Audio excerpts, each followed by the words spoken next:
بسم الله الرحمن الرحيم. مين فينا نفسه ياكل حاجه كده بالشوكولاته مسكره وجميله وفي نفس الوقت ما يتخنش قوي يعني. النهارده عملت لكم سناكس شوفان بالشوكولاته بطريقه سهله جدا جدا جدا. في 3 دقايق بالظبط هتعملوا السناكس ديت شوكولاته بالشوفان، وحاطه معاها سوداني. السوداني باينه اهوت فيها، شايفين يا جماعه؟ ده السوداني. لو عايزين تعرفوا انا عملت الوصفه التحفه دي ازاي، لازم تخشوا تعملوا لي اول حاجه اشتراك ولايك في القناه، بعد كده تتفرجوا على الفيديو وتكتبوا لي تعليق حلو كده. يلا بينا بقى نشوف الفيديو وتقولوا رايكم فيه ايه. النهارده عشان نعمل الشوكولاته بالشوفان في 3 دقايق بالظبط، عندنا هنا جناش الشوكولاته اللي انا كنت عاملاه معاكم قبل كده. جايبه شوكولاته يفضل هي يكون دارك يعني من غير لبن، عاملاها جناش. عندي هنا يعني تقريبا شويه سوداني كده، ايه، مجروشين مش قوي يعني في قطع سليمه، في مجروش كده.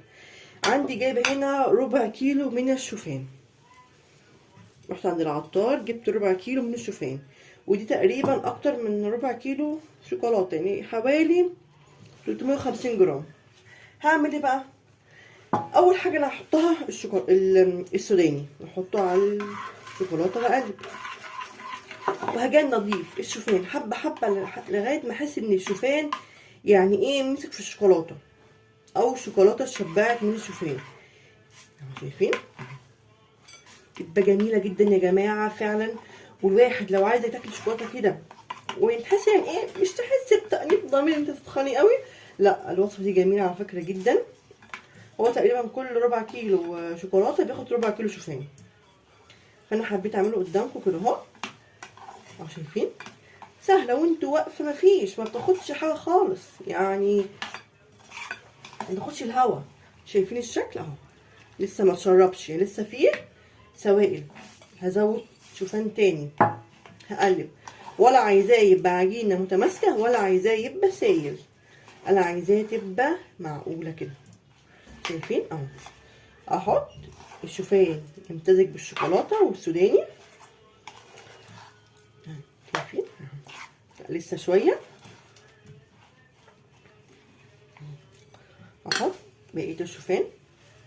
هو تقريبا الشوكولاته قد الشوفان بالظبط، اللي هو ايه، حوالي 350 جرام شوكولاته.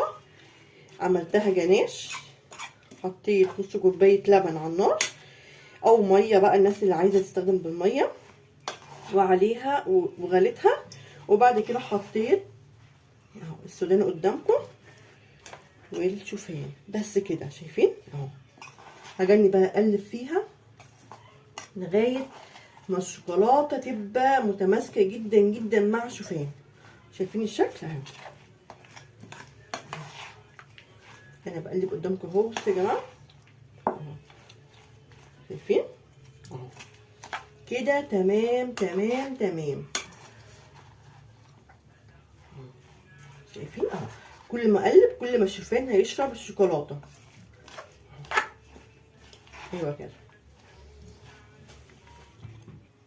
انا بعد ما خلصت تقليب الشوكولاته مع الشوفان بتعملها كده، في حل من اتنين: لا اما هتحطوها في صينيه وتفردوها بعد كده تقطعوها شرايح، او تعملوها زي ما انا هعملها كده. انا بفضل الطريقه ديت. اجيب معلقه كده اهو، ماشي، واقوم حاطه كده اهو كده بالمعلقه كده. شايفين اهي؟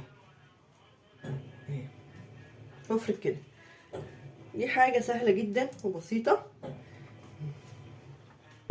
بس يا جماعه بحط المعلقه كده وافرد